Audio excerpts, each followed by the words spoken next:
కొన్ని శబ్దాలు కేవలం ధ్వనులు కావని, అవి నిజానికి శక్తి స్వరూపాలని ఎప్పుడైనా అనిపిస్తుందా?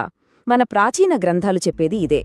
కొన్ని అక్షరాలు తమలో ఏకంగా విశ్వశక్తిని ఇముడ్చుకుంటాయట. సరే, ఈరోజు మనం ఆ శక్తివంతమైన బీజాక్షరాల వెనకున్న రహస్య ప్రపంచంలోకి వెళ్దాం. అసలు ఈ ఆలోచనే చాలా అద్భుతంగా ఉంది కదా. ఒకే ఒక్క అక్షరం, ఒకే ఒక్క శబ్దం ఒక డివైన్ ఎనర్జీ యొక్క సారాంశాన్ని ఎలా పట్టుకోగలదు? ఈ ప్రశ్నకు సమాధానం వెతుకుతూనే మనం ఈ టాపిక్ని ఇంకాస్త లోతుగా చూద్దాం. మనమిప్పుడు మామూలు శబ్దాల నుంచి హిందూ సంప్రదాయంలో ఉన్న ఒక చాలా ప్రత్యేకమైన లోతైన ఆధ్యాత్మిక కాన్సెప్ట్లోకి వెళ్తున్నాం. అదేంటంటే ఈ విత్తన అక్షరాల వెనుకున్న అసలు రహస్యం. ఓకే, ముందుగా అసలు ఈ బీజాక్షరాలు అంటే ఏంటో క్లియర్గా తెలుసుకుందాం. చూడండి, ఇవి కేవలం లెటర్స్ కాదన్నమాట. మంత్రాలకి ప్రాణం లేదా గుండెకాయ లాంటి శక్తివంతమైన విత్తన శబ్దాలు. ఈ పేరులోనే దాని పవరేంటో దాగి ఉంది.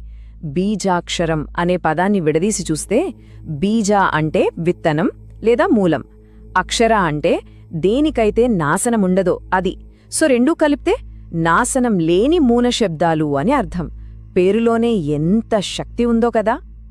అయితే అసలు మంత్రాల్లో ఈ విత్తనాక్షరాలకి ఎందుకంత ప్రాముఖ్యత? వాటికి అంత పవర్ ఎక్కడ్నించి వస్తుంది? ఒక మంత్రం స్ట్రక్చర్లో వీటి రోలేంటి? ఈ కాన్సెప్ట్ అర్థం కావడానికి ఇదొక అద్భుతమైన పోలిక.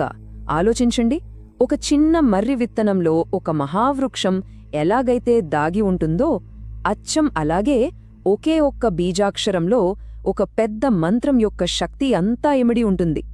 అందుకే వీటికి అంత ప్రాధాన్యత. ఇది చాలా ముఖ్యమైన పాయింట్. బీజాక్షరాలు అంటే కేవలం సింబల్స్ కావు, అవి దేవతల శబ్దరూపాలు. అంటే వాళ్ల సూక్ష్మరూపమన్నమాట. వాళ్ల డివైన్ ఎనర్జీ అంతా ఒక వైబ్రేషన్ రూపంలో ఈ శబ్దాల్లోనే లాక్ అయి ఉంటుంది. సో సింపుల్గా చెప్పాలంటే వీటి పవర్కే 3 మెయిన్ రీజన్స్ ఉన్నాయి. 1, ఇవి మంత్రానికి ఒక పవర్ హౌస్ లాంటివి.